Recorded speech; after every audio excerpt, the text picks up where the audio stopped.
Pemirsa nih pasti pengen tahu banget nih, Nisa. Tadi yang sempat kita bahas loh, makanan yang bikin gigi keropos tuh apa aja sih?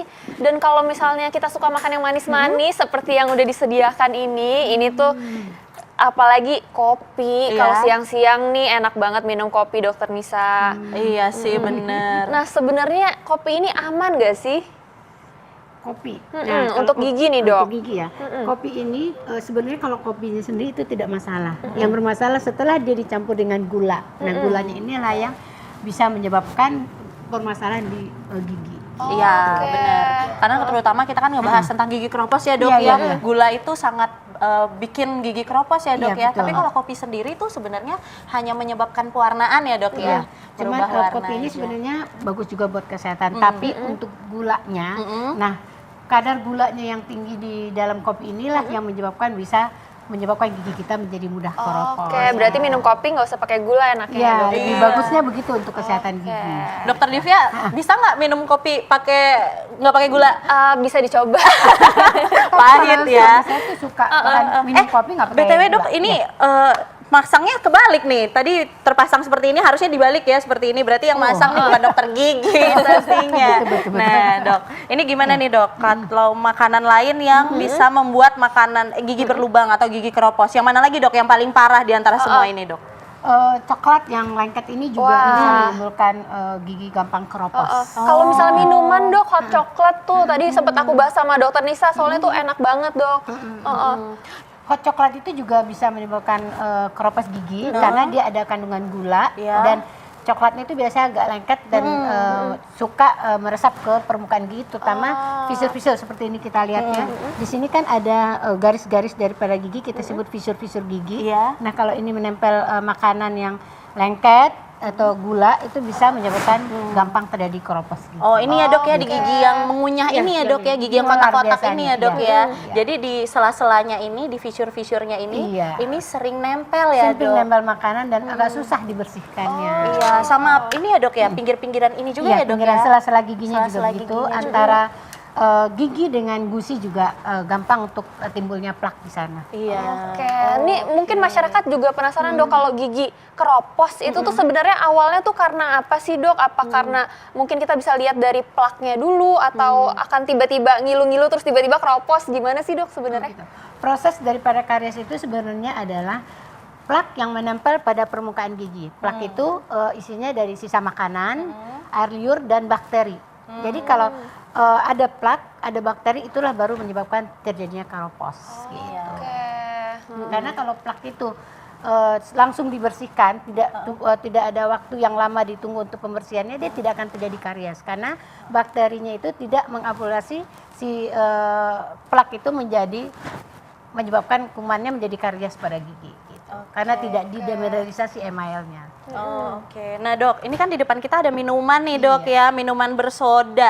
Nah, ini kira-kira bisa nggak ya menyebabkan gigi keropos? Pemirsa penasaran kan? Tunggu dulu, Dok, jangan dijawab dulu. Nah, pada penasaran kan pemirsa di rumah, makanya jangan kemana-mana, tetap di Ayo Hidup Sehat.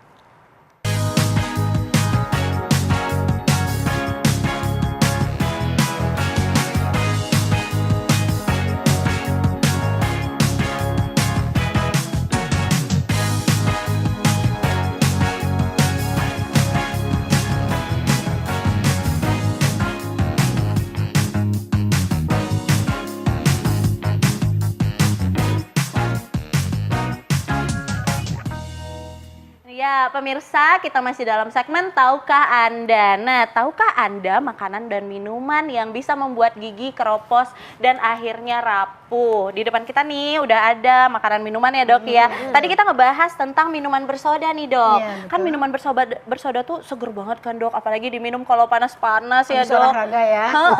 Habis olahraga. Karena kan gulanya juga banyak ya, Dok. Jadi kayak cepet mengembalikan energi. Tapi sebenarnya minuman bersoda ini bagus nggak sih, Dok, buat gigi dan mulut? Nah, ini yang pemirsa sekalian harus tahu juga dari minuman bersoda ini. Sebenarnya minuman bersoda ini adalah kandungan gulanya cukup tinggi. Kalau nggak salah satu kaleng itu 375 mili itu dia mengandung gula itu sekitar 50 gram. Wah, kalau misalnya satu gelas ini kira-kira semananya ya dok? Segini ya dok ya? Iya gulanya. Jadi satu kaleng gitu 5 gram gula. Jadi 5 gram gula itu sama dengan 5 sendok makan atau 12 sendok teh. Gula.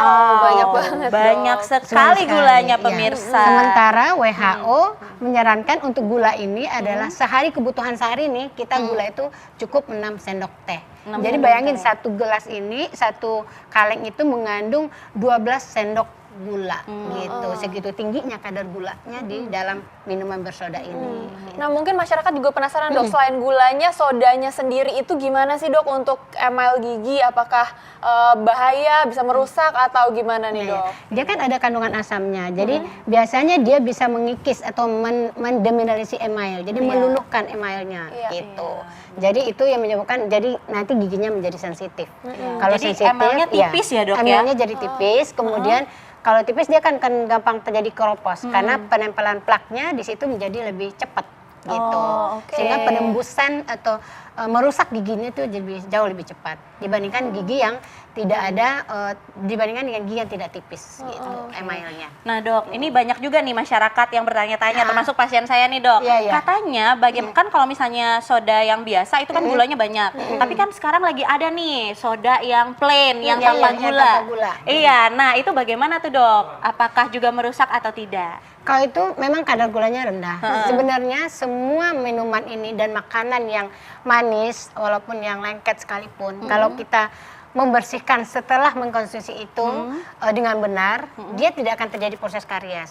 Jadi intinya adalah kalau setelah minum makanan yang lengket dan manis, kita bersihkan dengan cepat karena untuk terjadi pengeroposan itu dia butuh waktu. Jadi waktu yang panjang itu biasanya 20 sampai 30 menit. Itu setelah kita mengkonsumsi makanan baru terjadi proses bakteri menghancurkan situsi gigi. Gitu. Oke, jadi gimana nih dok saran untuk masyarakat kalau misalnya gimana dok? Kalau misalnya setelah minum minuman yang bersoda dok, apalagi yang manis-manis, ini mungkin harus kumur-kumur kah, harus langsung sikat gigi, atau minum dibilas dengan air putih saja sudah cukup, atau air hangat, gimana dok baiknya? Jadi kalau saran dari kedokteran gigi sebenarnya minum soda ini disarankan untuk memakai sedotan. Karena kalau soda dipakai sedotan jauh lebih enak daripada kopi pakai sedotan, nggak susah ya, nggak nikmat katanya. Nah, yang pertama pakai sedotan. Yang kemudian kedua disarankan untuk kumur-kumur setelah kita mengkonsumsi minuman bersoda kayak makanan yang lengket, kita kumur-kumur. Paling bagus lagi kita pakai dental floss untuk membersihkan di sela-selanya karena memang bagian itu yang paling sering ditempeli dengan kotoran-kotoran gitu. Kemudian baru kontrol ke dokter gigi 3 atau 6 bulan sekali. Gitu. Oke, nah dok ini selain itu ini ada cuka nih dok, ini cuka empempe nih kayaknya Oh, iya, ya, cuka warnanya empempe. begini. Ini gimana nih dok untuk pecinta empempe atau makanan yang asam-asam? Saya sendiri sebenarnya suka banget nih dok. Ini tuh, tapi emang katanya nih bahaya juga nih dok, bisa bikin gigi keropos. Iya, Itu betul gimana sekali. dok? Jadi kadar asamnya yang tinggi di empek-empek ini atau dari buah-buah yang kandungan asamnya tinggi itu juga bisa mempermudah terjadinya proses karies gigi atau keropos gigi. Karena kandungan asamnya ini tadi yang saya bilang meluluhkan emalnya, jadi kayak menghancurkan emal itu dengan gampang. hampir Emel itu sama lapisan terluar dari Bagian gigi ya terluar dok dari ya? gigi. Jadi kalau kita lihat secara struktur gigi, lapisan gigi itu terdiri dari email, dentin dan pulpa. Nah, bagian emailnya itu bagian paling luar daripada si gigi. Dia mengandung 97 mineral. Dan selebihnya itu terkandungannya 1% air, selebihnya 2% organik. Jadi kalau gigi yang mengandung mineralisasinya lebih tinggi pada orang dewasa biasanya lebih tidak gampang terjadi karies. Kecuali pada anak-anak yang kandungan mineralisasi dari emal itu lebih sedikit, makanya anak-anak lebih sering dan gampang untuk terjadi keropos atau karies gigi. Ya, gigi susu ya dok Gigi ya? susu karena mineralisasinya lebih rendah pada anak-anak gitu. Nah mungkin masyarakat juga ada nih dok yang suka makan pempek, terus Iya, setelah iya. makan pempek minumnya dia pakai soda dok, atau yang dingin-dingin, Kopi manis habis itu ya. Atau coklat. Nah itu gimana dok? Jadi sebaiknya setelah kita mengkonsumsi apapun makanan yang kita konsumsi, batasi pengonsumsi makanan yang lengket, yang manis itu kita kurangi, jangan terlalu berlebihan. Intinya jangan terlalu berlebihan. Kemudian jangan terlalu berdekatan waktunya. Jadi harus ada ML ini kan punya proses ada remineralisasi. Jadi untuk proses pengembalian mineralnya supaya menjadi bagus lagi itu ada proses waktu. Jadi kalau untuk pencegahan bukan berarti kita tidak boleh makan begini tapi dikurangin. Yang kedua yang tadi saya bilang harus segera berkumur-kumur setelah mengkonsumsi makanan, sikat gigi yang benar pagi dan terutama sebelum tidur. Iya, benar. Soalnya kalau misalnya sebelum tidur itu bakterinya berkembangnya lebih cepat. Pas lagi tidur ya, Dok ya. Ya, betul sekali. Nah, Dok, ini ada pasien saya juga bertanya nih, Dok. Tadi dokter sempat ngomong kalau gigi susu itu lebih cepat keropos ya, Dok ya, lebih cepat berlubang dibandingkan gigi dewasa. Tapi bagaimana sih, Dok, kalau misalnya orang dewasa itu ada perbedaan nggak sih, Dok? Misalnya dia usia dewasa muda atau udah tua atau menengah-menengah, apa keropos ini hanya diderita anak kecil sama orang dewasa muda atau bahkan orang yang tua juga keropos, gimana, Dok? Jadi untuk keropos ini kan ada proses. Jadi ada proses sisa makanan yang terkumpul, terbentuk plak, kemudian ada proses bakteri di situ, itu yang menimbulkan terjadinya karies gigi. Nah, cuman memang kalau pada anak kecil, susunan lapisan emal mineralisasinya itu dia lebih rendah, sehingga pada anak-anak dia lebih gampang karies karena memang mineralisasi dari giginya yang sedikit. Tapi dibandingkan dengan orang dewasa, mineralisasinya dari emalnya itu jauh lebih banyak, yaitu 97%. Sehingga otomatis orang dewasa akan lebih tidak gampang terjadi karies dibandingkan dengan anak-anak. Bukan berarti orang dewasa tidak mudah terkena karies. Jadi maksudnya dia kalau makan makanannya manis terus tidak dibersihkan, plak menempel dalam cukup waktu yang lama di dalam mulut tanpa dibersihkan, pasti akan terjadi karies juga pada orang dewasa. Gitu. Berarti ini sebenarnya bisa menyerang siapa saja dari tidak segala mengenal usia iya, ya, betul Dok sekali. ya. Oke, nah Dok, tapi ini kalau misalnya emalnya jadi agak keropos atau misalnya rusak itu lebih sering di anak-anak kan, Dok ya. Lebih Tapi kalau gampang, misalnya iya. usia dewasa, Dok, efek buruknya tuh bisa terjadi apa, Dok? Apakah ada penyakit yang lebih bahaya gitu atau misalnya bisa keropos juga? Karena kalau misalnya udah dewasa kan nggak numbuh lagi tuh, Dok, beda sama anak-anak. Jadi gimana tuh, Dok? Jadi memang kalau pada orang dewasa kita harus sangat hati-hati dalam menjaga kebersihan mulut dan kesehatan mulut. Karena kalau orang dewasa ini karies, dia tidak akan tumbuh lagi. Ya, misalnya giginya udah karies. Proses karies itu biasanya kan ada lapisan-lapisan gigi. Jadi permukaan emal dulu, kemudian di bawah emal itu ada lapisan dentin, dia rusak dentin, kemudian dia rusak di bawah lapisan dentin itu ada pulpa atau saraf gigi. Disitulah terjadi gangren nanti. Gangren ini yang menyebabkan gigi jadi busuk. Kalau gigi busuk, akhirnya terjadilah infeksi.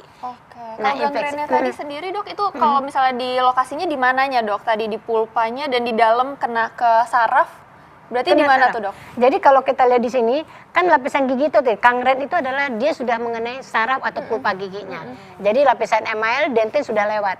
Dia masuk kondisi mati. Iya, ya, gigi itu sudah mati gitu. Nah, kalau gigi udah mati, nah ini yang akan menyebabkan gigi itu terjadinya infeksi, ya bisa menjadi ada kista gitu, itu yang efek samping yang lebih jauhnya. Kalau anak-anak nggak mungkin seperti itu atau gimana? Bisa saja anak kecil juga lebih gampang karena mereka tadi yang saya bilang proses karies pada anak-anak jauh lebih gampang terjadi. Pertama karena memang struktur emalnya sendiri yang jumlah mineralisasinya lebih sedikit dan mereka sampai konsumsi makanan-makanan yang tidak sehat seperti manis begini, terus mereka malah sikat gigi, makan coklat yang lengket gitu, dia malah sikat gigi dan penyikatan giginya tidak sempurna, itulah menyebabkan kenapa anak-anak jauh lebih gampang terkena karies dibandingkan dengan orang dewasa. Apalagi anak-anak pastinya suka permen, jangankan anak-anak, orang dewasa. Aku Aku juga suka permen. bagi dong. Ayo gimana, Dok, kalau misalnya permen? Aduh, dokter gigi makan permen, jangan dimarahin ya, Dok. Ada yang lebih senior soalnya. Betul. Nah, ini tapi udah permennya manis, terus di luarnya ada gula-gula lagi. Itu gimana, Dok? Nambah lagi ini, jadi permen udah ada permennya sendiri, kandungan gulanya udah tinggi, ditambah lagi toppingnya dengan gula yang lebih manis lagi. Nah, Iya, ini lengket lagi, Dok. Biasanya kan permen ada yang keras kan, ini lengket banget. Jadi lengket dia akan masuk ke sela-sela gigi atau ke fisur-fisur gigi yang ini sehingga dia akan susah dibersihkan. Nah, apalagi dia tidak membersihkan, akan lebih lama lengketnya di permukaan gigi. Nah, pada saat dia lengket mulailah terbentuk plak. Nah, plak inilah sebenarnya yang berperan penting untuk terjadinya keropos atau karies gigi gitu. Oke, berarti makanan-makanan apa aja nih dok yang Iya. perlu dihindari? Tadi tuh kita ulang lagi ya Iya, dok ya. boleh. Berarti tadi ada coklat ya dok ya? Ada coklat yang manis, kemudian makanan yang lengket, yang kadar gulanya tinggi, yang asem gitu sebaiknya Yang soda-soda. dikurangi. Soda. Ya, soda-soda. Sebaiknya itu dikurangi mengkonsumsinya gitu. Oke dok, misalnya Iya. suka banget nih dok, itu mungkin ada boleh satu minggu berapa kali gitu? Kalau saya saran dari minimal biasanya untuk anak-anak kecil ya kita sarankan kita jatah. Misalnya 2 hari sekali atau 1 bulan sekali dia bisa boleh makan yang lengket gitu. Nah kita juga harus menghimbau kepada orang tua bahwa setiap anak-anak selesai mengkonsumsi makanan ini disarankan untuk dia minimal kumur-kumur yang mereka bisa lakukan supaya si makanan tadi tidak begitu lama menempel di permukaan gigi. Ya, dan menggunakan dental floss ya dok Dental kalau floss nggak bisa ya, ya. ya. Kalau nggak bisa dental floss, sekarang ada namanya mouth spray yang bisa disemprot ke sela-sela gigi sehingga plak-plak itu dan sisa-sisa makanan bisa terbuang semua dengan menggunakan itu. Terima kasih banyak ya Sama-sama. dokter, informasinya berguna Ya. sekali. Nah Kak Sheila, selanjutnya kita akan ngebahas tentang makanan pedas nih Kak Sheila. Bubuk cabe tuh sekarang lagi hits banget. Kayaknya makanan apa aja ada bubuk cabenya. Iya itu enak banget, apalagi kalau misalnya kita pergi ke luar negeri itu kan simple ya, dibawa Iya. dalam tas ya dok betul, ya. betul. Terus makan pedas tuh enak banget, meningkatkan nafsu Bener makan banget. tentunya Kak Sheila. Tapi sebenarnya nih pasti masyarakat penasaran, ini aman gak sih untuk kesehatan apalagi untuk pencernaan nih? Nah saat lagi kita akan bahas, jangan kemana-mana, tetap di Ayo Hidup Sehat.